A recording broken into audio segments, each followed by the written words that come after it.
Hey, it's Josh Vigar from Android Authority. What's going on, everybody? And here we're taking a look at the ZTE Grand S3. What we have here is a 5.5-inch screen on the front, powered with full HD resolution. And we're taking a look at the back real quick. I wanted to show you the soft touch backing that's here that is actually removable. I'm going to go ahead and remove that right over here.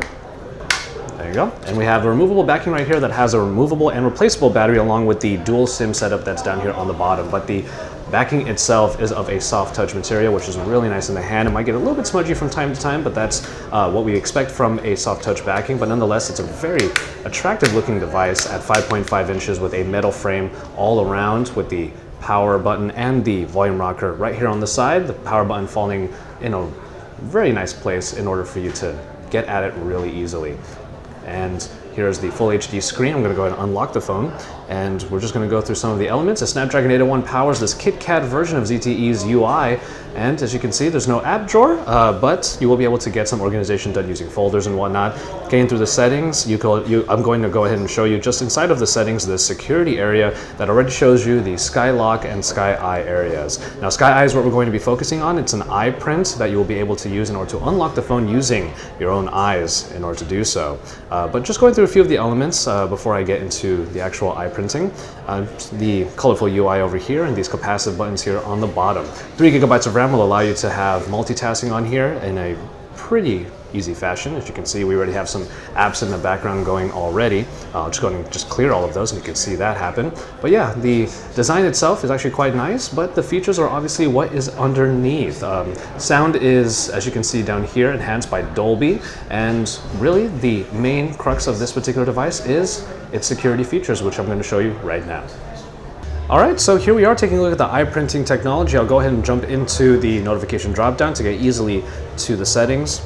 It's a nice little transition that they have there. I actually like the way that ZTE shows the quick settings panel.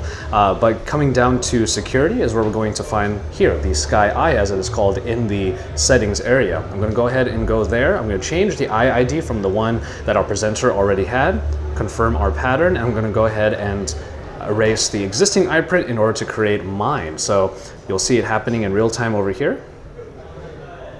All right, position my eyes in the window there.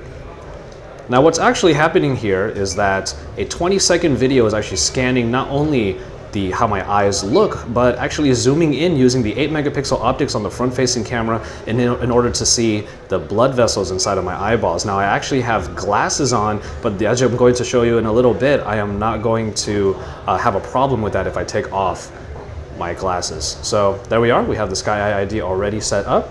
I'm going to lock the phone right now, and when you unlock the phone, you swipe down from the top. Now, considering you're already going to be looking at your phone the moment you unlock it, it's kind of nice that you're just going to use your eyes to unlock it, and then you'll be able to get into what you need to do right away. Oops, it timed out there.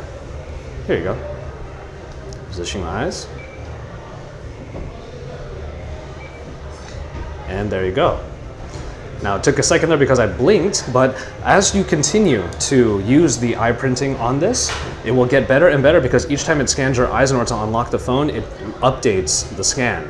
I already mentioned that the front-facing optics are of an 8-megapixel resolution, and that is really great for a front-facing camera. We're going to go ahead and jump into that camera real quick after I had just shown you the eye printing, or the Sky Eye that is there. So this is the camera interface here. I'll just bring that around.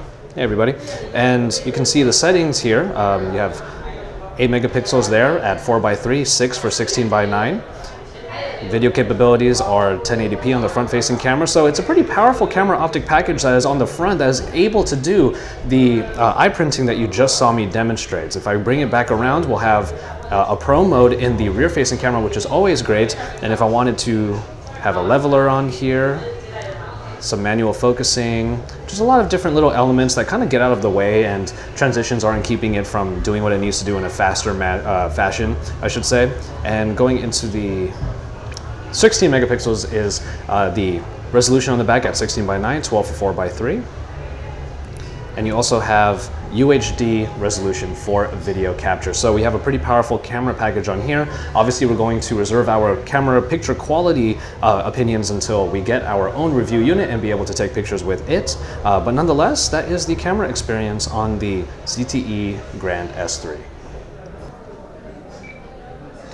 Well, And it's just that easy. The Grand S3 by ZTE has that new security feature in there, and I'm sure it's going to be a pretty fun one to use, but it's also very good for security if you want to make sure that other people are going to keep their prying eyes away from your device. This is Joshua Vergara from Android Authority here at MWC 2015. We're hanging out with ZTE, taking a look at the Grand S3 with brand new iPrint technology in the front-facing 8-megapixel camera. So keep it tuned to Android Authority for even more, and stay tuned for our future review of this particular device. And remember that we are your source for all things MWC 2015.